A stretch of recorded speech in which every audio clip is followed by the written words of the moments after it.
최근 군사력 강대국 한국이 현무5 미사일 개발과 동시에 곧바로 현무5 미사일 발사를 가능하게 해줄 세계 최대 크기 KVLS 미사일 발사대를 개발하고 있다는 사실이 새롭게 밝혀졌습니다.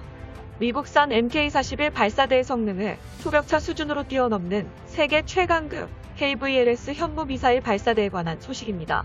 정보지식 반응 채널 대고구려제고 구독과 알림 설정 진심으로 감사드립니다. 2021년 한국은 현무 미사일 발사가 가능한 KVLS 미사일 발사대를 실용화시켜 세종대왕급 이지스 구축함과 함께 충무공 이순신급 구축함, 광개토 배치3급 구축함, KDDX 스텔스 구축함 등 한국 해군의 다양한 군함에 탑재하려 한다. 현재 한국이 개발 중인 미사일 발사대 KVLS는 세계 최대 기록을 갱신했으며 현존하는 군함 미사일 발사대 중 가장 거대한 크기를 갖춘 미사일 발사대로 새롭게 공개될 것이다.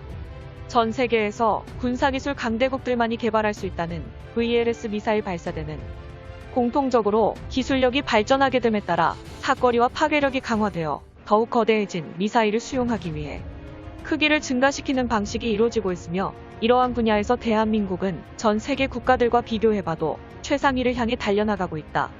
국산 미사일 발사대조차 없어 미국산 미사일 발사대를 사용하는 일본 따위 비교할 가치도 없으며, 중국산 미사일 발사대의 성능은 스펙을 공개조차 안 해 세계 군사무기 전문가들 사이에서 많은 비판을 받고 있다. 반면 한국산 KVLS 미사일 발사대는 전 세계의 위상을 떨쳤으며, 가장 주목해야 될 것은 미사일 발사대의 크기일 것이다. 현재 개발 중인 현무5 미사일에 함대지 개량 버전을 탑재하는 계획은 물론 개발이 거의 완료된 현무42 미사일까지 모두 탑재될 정도의 어마어마한 크기의 스펙을 가졌고, 사거리 3000km 현무3 순항 미사일과 함께 근거리 지상 타격에 주력하는 해룡 미사일이 탑재된다. 국방부는 KVLS 미사일 발사대에 지상 타격 파괴력이 강력한 현무 미사일을 주로 사용할 것이라 밝혔으며, 국방과학연구소가 개발 중인 극초음속 함대지 미사일 역시 KVLS 발사관에서 동시에 운용할 것으로 예상된다. 무엇보다도 KVLS 발사대는 한국이 독자적으로 개발한 100% 국산 미사일 발사대라는 엄청난 장점을 지니고 있다. KVLS 한국산 미사일 발사대를 개발하지 않고 미국산 MK-41 발사대를 계속해서 사용했다면 어떻게 되었을까?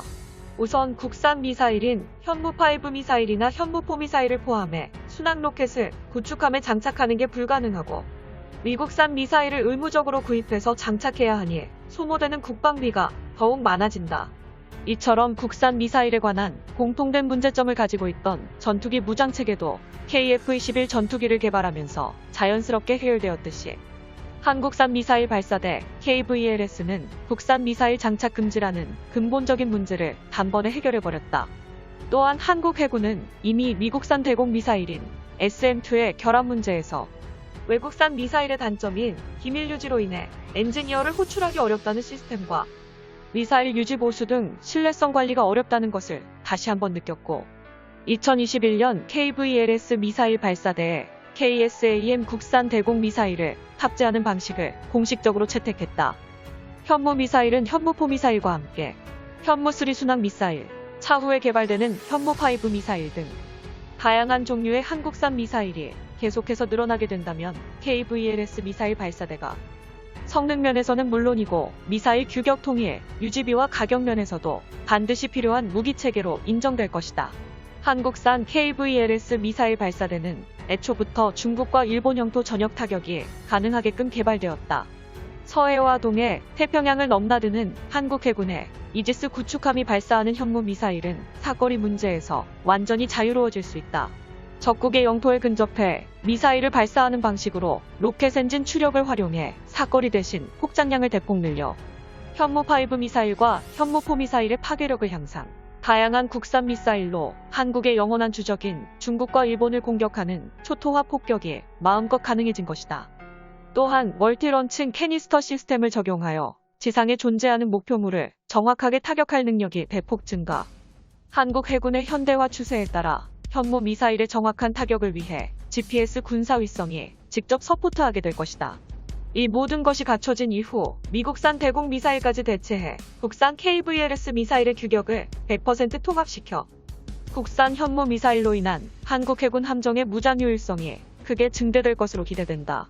국방과학연구소가 개발 중인 KTEL 발사대는 지상 발사형 현무 미사일을 담당하게 되며 하나디펜스가 개발 중인 KVLS 미사일 발사대는 군함 발사형 현무 미사일을 담당하고 있다.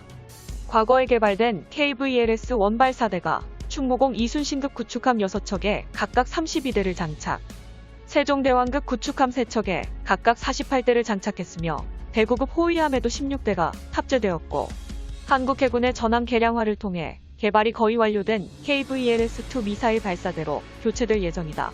이외에도 도산한 창호급 잠수함 전용 SLBM 잠수함 미사일 발사대가 국자적으로 개발되었고 마지막으로 현재 한국이 직접 개발 중인 세계 최강의 미사일 발사대 KVLS-3는 현무5 미사일의 크기를 고려해 초대형화, 2030년 중반에 공개될 현무5 미사일 탑재용 KVLS-3 미사일 발사대는 한국이 미사일 초강대국으로 거듭나게 해줄 핵심 무기체계로 등극할 것이다. 한국 영토 독도를 지키는 이지스 구축함에 KVLS 미사일 발사대를 장착하는 순간 동해에서 일본 영토 전역을 순식간에 타격하는 군함 발사형 현무 미사일이 탄생하게 됩니다. 이렇듯 한국군이 끝없이 발전하자 진심으로 두려워하는 일본 네티즌들. 현무 미사일 KVLS 발사대 소식이 일본의 군사정보 커뮤니티 그랜드플린 마톰의 스레드에 올라왔습니다. 스레드에 올라온 일본 네티즌들의 다양한 댓글 반응을 번역해봤습니다. 일본 해상자위대의 아타고급과 마야급 호위함은 성능이 완벽한데 단 한 가지 아쉬운 점이 있다면 대지를 타격하는 탄도 미사일이 없다는 점이다. 모든 게 종전 후 평화헌법에서 시작된 자위대의 공격무기 금지 협정 때문이야. 정말로 분하다. 이제는 한국에서도 함대지 탄도 미사일을 실용화하고 있는데 한국처럼 공격용 미사일을 일본이 갖게 된다는 망상이라도 해보자. 아사히급에는 미사일 32발을 넣고 모가미급 호위함에는 16발이나 넣을 수 있어. 이것보다 위급의 함선에는 몇 발이나 들어갈까? 상상만 해도 기분 좋아. 망상은 옆에서 보면 많이 비참하니까 제발 그만둬. 자위대는 미국으로부터 미사일 중고품을 받아 사용하는 게 현실이야.